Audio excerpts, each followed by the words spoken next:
नमस्कार, देवभूमि चैनल में आपका स्वागत है। आज हम बात करेंगे आंवला नवमी की। इस वीडियो में हम देखेंगे कि आंवला नवमी पर आंवले का पूजन कैसे किया जाता है। और इस वीडियो में हम उस प्रकार से विधि बताएंगे कि जब भी आप कभी आंवले का पूजन करें तो यह वीडियो आपके लिए बहुत उपयोगी रहेगा। जब भी अगर कोई व्यक्ति आंवले का पूजन करता है ना, तो वे साक्षात ब्रह्मा जी, विष्णु जी और शिव जी की पूजा कर लेते हैं, क्योंकि आंवले में तीनों देवों का वास होता है। और अगर पद्म पुराण की बात करें ना, तो पद्म पुराण में तो इतना वर्णन मिलता है कि साक्षात विष्णु भगवान ही आंवले के रूप में है। अब हम जान लेते हैं कि आंवले के पूजन में हमें क्या क्या सामग्री लगेगी, उसको एक बार हम जान लें। सबसे पहले एक थाली लीजिएगा पूजन के लिए, एक लोटा चाहिएगा जिसमें आप जल रखेंगे, एक आरती के लिए बर्तन चाहिएगा जिससे आप आरती करेंगे। पूजन की सामग्री में आपको दूध की आवश्यकता होगी, घी का एक दीपक लेना है आपको, संभव हो तो गाय के घी का दीपक लीजिएगा, और रौली ले लीजिएगा जिससे कि हम स्वास्तिक बनाएंगे या तिलक करेंगे। पुष्प लेने हैं, पान के पत्ते के ऊपर आपको मिठाई रखना है जिसको हम नैवेद्य के रूप में अर्पित करते हैं ना पूजा में, और एक दोना आपको साथ में लेना है। धूप रखना है जलाने के लिए, और एक कलावा रखना है जो रक्षा सूत्र के रूप में हम आंवले के वृक्ष को बांधेंगे।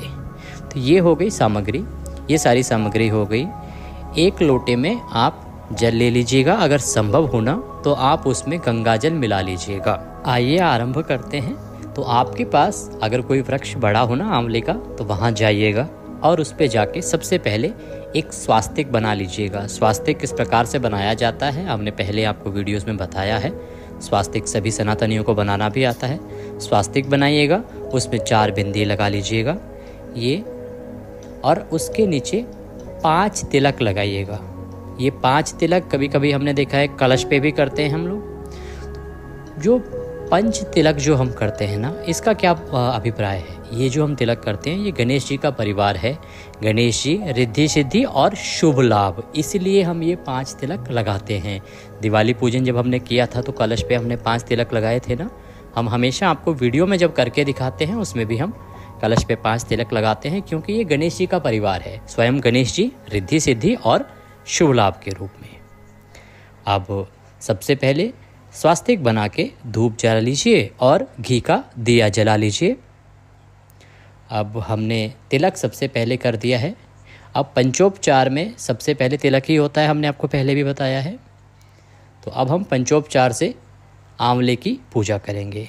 दूसरे उपचार में आपको आंवले को पुष्प अर्पित करना है। जो भी पुष्प आप लेके आए हो ना, तो वो पूरे श्रद्धा भाव से आप अर्पित कीजिएगा।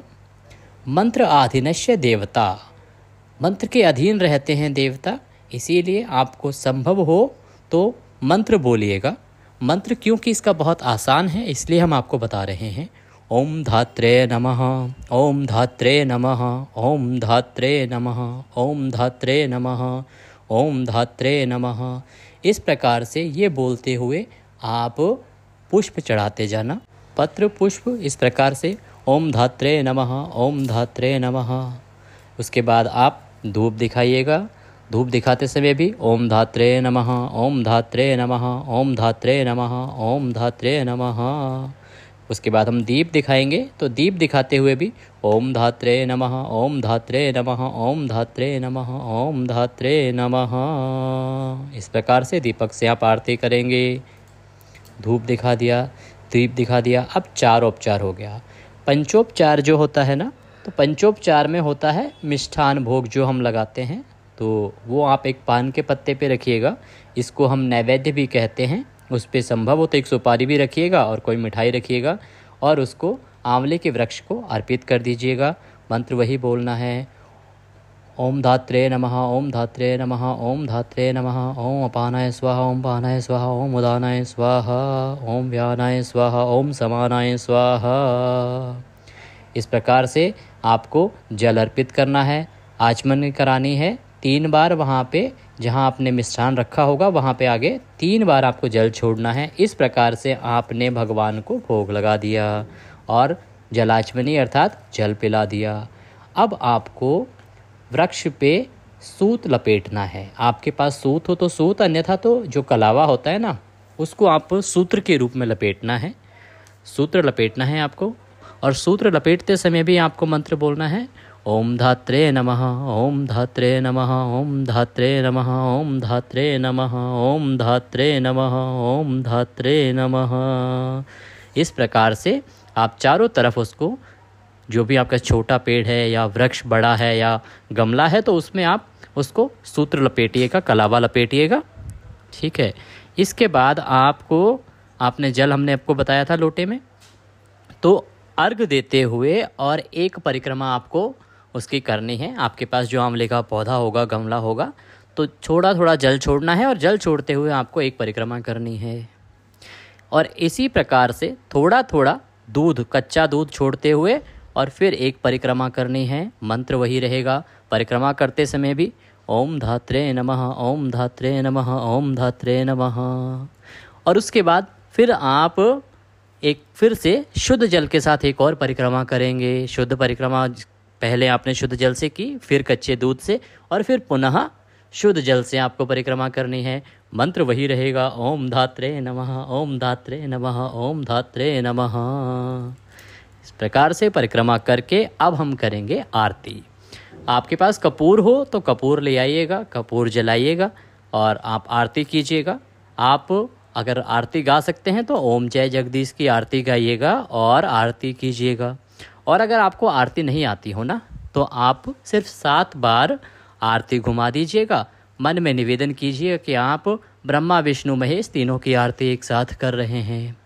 ये मंत्र बोल सकते हैं आप, कर्पूर गौरम करुणावतारम संसार सारम भुजगेन्द्रहारम सदा वसंतम हृदयारवृंदे भवं भवामी सहितं नमामि, भवं भवानी सहितं नमामि।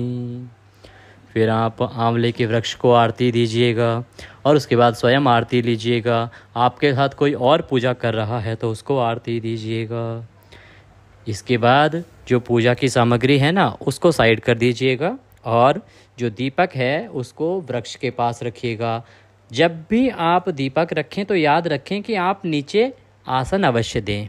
गेहूं या चावल आप रखिए, उसके ऊपर आपको दीपक रखना चाहिए, क्योंकि दीपक का भार पृथ्वी कभी सहन नहीं कर सकती हैं। इसीलिए ये शास्त्र कहते हैं कि दीपक को कभी भी डायरेक्ट पृथ्वी पर नहीं रखना चाहिए। इसके बाद अब आपको परिक्रमा करनी है। परिक्रमा करते समय आपको ध्यान रखना है कि आप तीनों देवों की परिक्रमा कर रहे हैं। ये भाव रखना है, ये भाव रखिएगा कि आप ब्रह्मा विष्णु महेश तीनों देवों की एक साथ परिक्रमा कर रहे हैं। और इस भावना के साथ आपको आंवले की परिक्रमा करनी है। इस भावना के साथ आप आंवले के वृक्ष की परिक्रमा कीजिएगा। अगर मंत्र आपको आता हो तो मंत्र पढ़िएगा, अन्यथा आम ओम धात्रे नमः, ओम धात्रे नमः, ओम धात्रे नमः, इसी मंत्र के साथ परिक्रमा दीजिएगा। परिक्रमा आप 5 कर सकते हैं, 7 कर सकते हैं, 11 कर सकते हैं या 108 भी कर सकते हैं। मंत्र की बात करें तो आप ये मंत्र पढ़ सकते हैं, यानि कानि च पापानि जन्मांतर्गतानि च तानि सर्वाणि नश्यन्तु प्रदक्षिणे पदे पदे। इस प्रकार से मंत्र बोलना है आपको।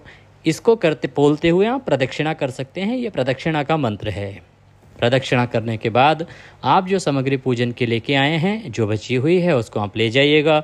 पुष्प, मिष्ठान और दिया जो आपने वृक्ष को अर्पित किया है उसको वहीं छोड़ दीजिएगा। इस दिन आपको वृक्ष के नीचे बैठ के भोजन करने का बड़ा लाभ है। अगर आपके पास संभव है तो वहीं पे आसन लगाइएगा और अपने बंधु बांधवों के साथ बैठ के वहाँ भोजन कीजिएगा। संभव हो तो आंवले का सेवन कीजिएगा। आंवले के वृक्ष के नीचे बैठ के भोजन करना इस दिन अति लाभदायक है, बहुत ही अधिक पुण्यदायी है।